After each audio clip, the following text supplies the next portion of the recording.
it was not available for conflicts between foreigners or between Roman and foreigners. And they created a new magistrate called Praetor Peregrinus, praetor of foreigners, who was allowed to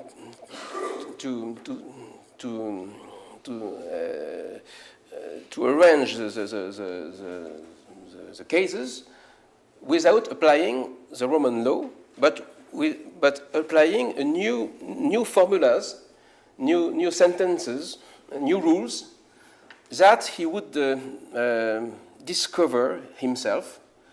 And at this time, there was a very strong influence of Stoics in Rome.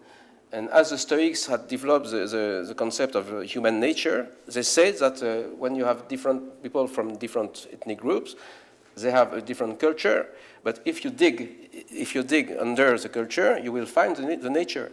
So the Roman magistrates could think, they had a directing idea. And they could think that if they change the letter of the law towards a more abstract sentence, they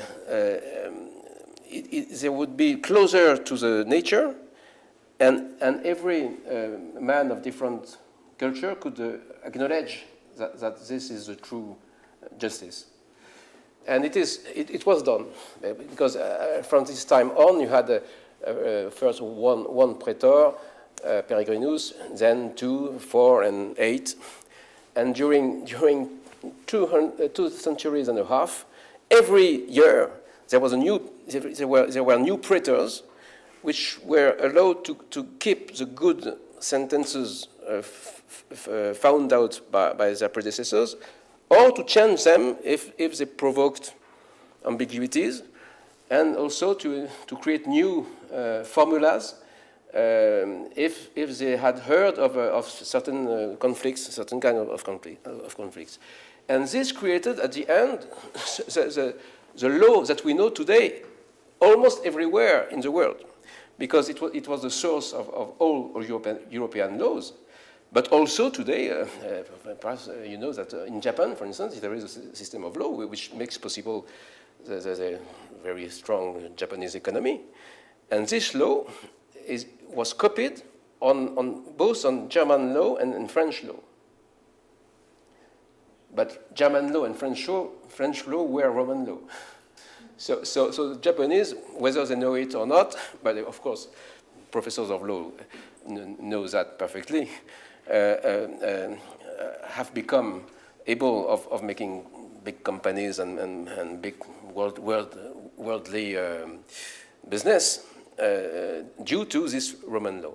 So it was the Roman miracle, and I may add something, because the main characteristic of this Roman law was to protect private property.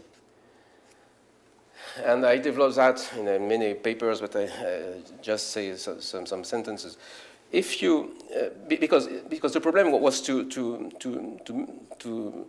make possible cooperation between people in economic fields, and the best way is that you define precisely private property, what belongs to the one and what belongs to the other. Because if it belongs to you, you have the right of using it as you like with the projects you have. And if there is an ambiguity about to whom it belongs, and if you use the thing, there will be conflicts. So the main effort of Roman law was to find intellectual tools to define precisely what belong to you and what belong to you and what belong to you. And not only in the very simple case or where we exchange, you give me your glass and I give you my pen. So okay, that is simple. But what happens if we exchange property rights on a company? It's more complicated, especially if we are several owners of the company. Which part of the company belongs to each owner? And also, it becomes very complicated if you die, and if your goods go to your children, but you may have legitimate children and natural children, and you may have married a woman and divorced, because divorce existed in Rome. So the intellectual tools created by the Roman lawyers, jurists, was an intellectual way to distinguish precisely what belongs to me and what belongs to you. And it is the definition of justice in the Digest, which is the big book of Roman jurisprudence. Justice consists in sum cuique redere, sum cuique redere, to give to everybody what belongs to him. But just think of that. If you can, if each time you create something, you are sure to keep it, because the law will acknowledge that it belongs to you. Some will work a lot and have many things, and other will do nothing and have a few things. So you have differentiations.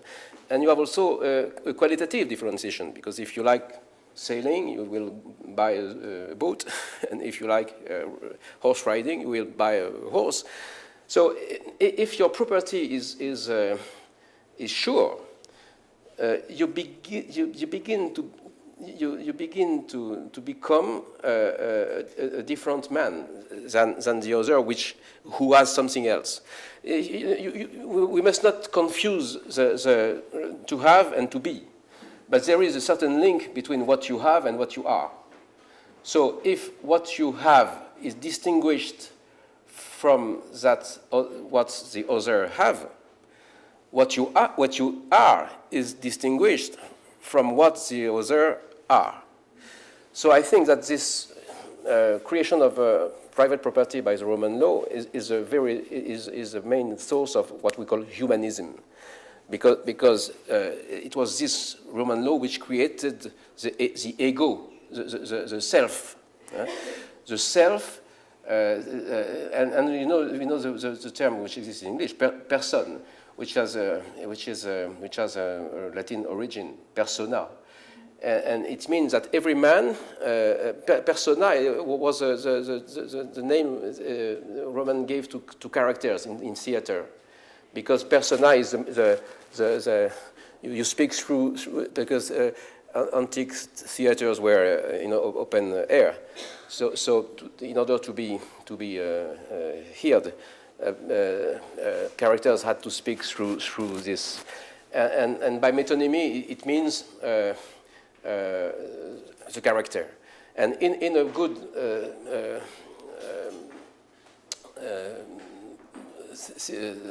theatrical play, each character has a certain role to play, and it would become bad if he begins to play the role of somebody else. So it has his own role to play. And in the same way, in society, each of us is a person because he has a personal role to play, which is not the same as the other. And this very idea of the human person as different from any other played a role also in Christian theology, but it would be too long to explain. But this was created by the Romans, and you can see that very easily if you compare Greek statues and Roman statues. Greek statues are very beautiful, but there are types. The young girl, the young man, but it is a common type. And the Roman sculptures are always you and you and you with a different face, because in the meantime, Romans had invented this ego.